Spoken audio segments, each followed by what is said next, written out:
Hi, I'm Brian Carrier from Basics Technology and Cyber Triage. In this video, I'm going to talk about some new ransomware-related features in our latest Cyber Triage release. Ransomware is all over the place these days, and organizations face several challenges when they get hit.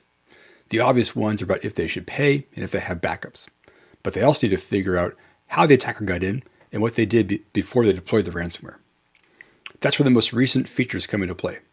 We want to make it as easy as possible for you to figure out when the ransomware deployed so you can work backwards from there. Let's look at it in action. Use one of several methods of getting data into Cyber Triage. It will then analyze and score the thousands of collected artifacts. It identified 5 bad and 9 suspicious items as our starting points. The bad items are because the malware scanning engines from reversing labs have flagged Bizarre Loader and Conti ransomware. Some of the suspicious items are from the new Cyber Triage features. We can see the first and last ransom notes were flagged to give us a range of encryption times. And we can see that some Chrome databases were found to be encrypted. This can help you realize why there may be no browser history on the system.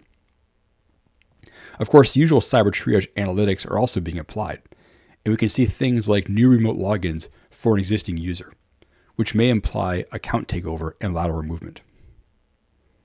So without too much work, we know we have Bizarre, Conti, some ransomware notes, and new remote logins.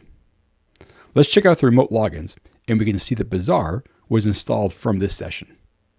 We can then go investigate that host and see what it has for activity.